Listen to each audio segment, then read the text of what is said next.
We contemplated the necessity for this construction and modernization program at the time the system asked the citizens of Dallas to vote $4 million worth of bonds for matching funds and acquired an $8 million Housing and Urban Development Department federal grant for a total of $12 million.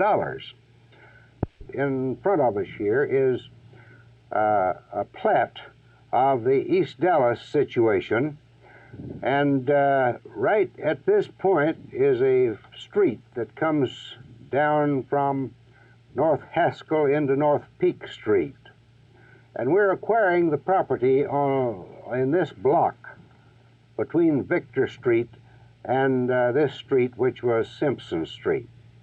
And when we acquire all that property, then we expect to get permission to close Simpson Street and put a fence around this entire 2 blocks of property here. At that time, we will build a new transportation building. As a matter of fact, we'll start on this transportation building without undue delay. And the existing inspection shop, which is within these heavy lines, will be used, and an addition placed on this end and another addition on this end. A new dispatcher's office will be built here, and a new service station to service the buses will be built here, and the washer located right here.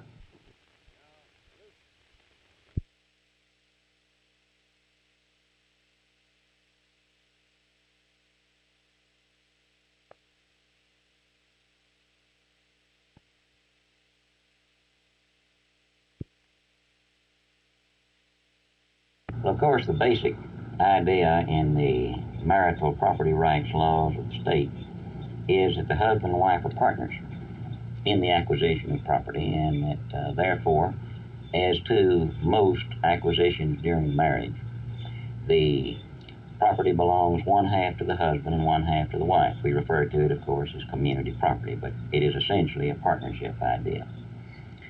Now, the new statutes that have been adopted make the wife more of a full partner, we might say, because they vest in her a larger degree of management than she had under the prior law. The effect of the new statutes is to divide the community into 2 different portions, one of which is managed by the husband and one managed by the wife. The husband is given the power of management over that portion of the community which is, or would have been, his property if he were a single man, and the wife is given the power of management over that which would have been her property if she were a single woman.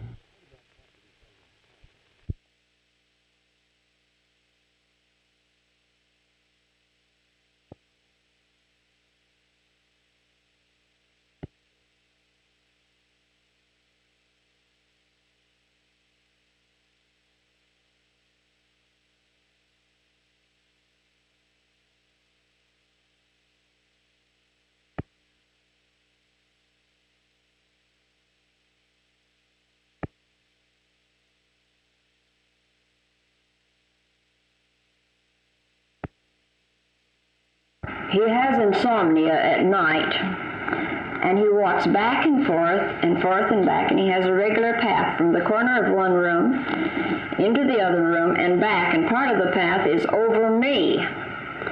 And this, believe me, every few minutes at night is pretty terrific, because he weighs between 18 to 20 pounds. And he has his own little way, and of course it's nature. And they say in the spring a young man's fancy turns, so why shouldn't a skunk? They're absolutely animal in every sense of the word. Even more so than human sometimes. But besides that, he's lonesome. You can tell by looking at him. Even the Garden of Eden had Adam and eventually had Eve, so why not the skunk?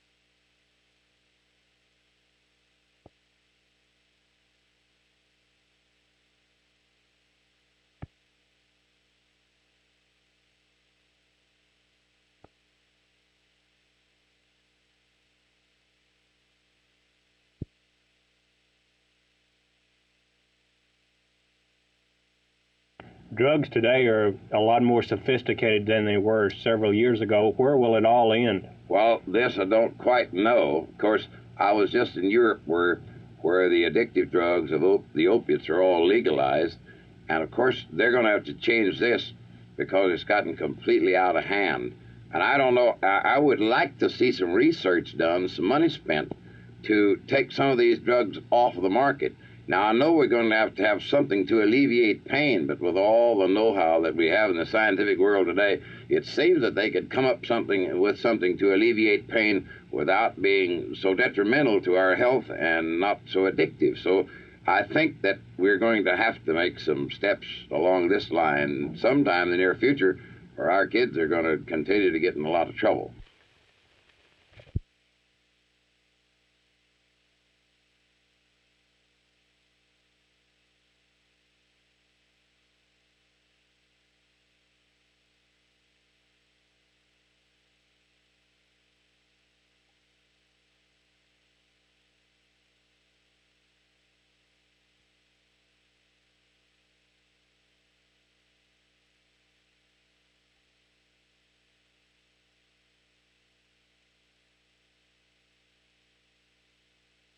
The day-to-day conduct of the war is concerned, unless a person had all of this information at his disposal, it's pretty difficult to make a genuine assessment of the conduct of the war. Do you find a split arising in the Republican Party similar to the Democratic Party now that Governor Rockefeller has taken his name out of the running? No, I do not see a split. As a matter of fact, I think, if anything, this may help to unite the party, although I was not one of those who believed that if Governor Rockefeller got into the contest, that it would have meant a bloodbath at all.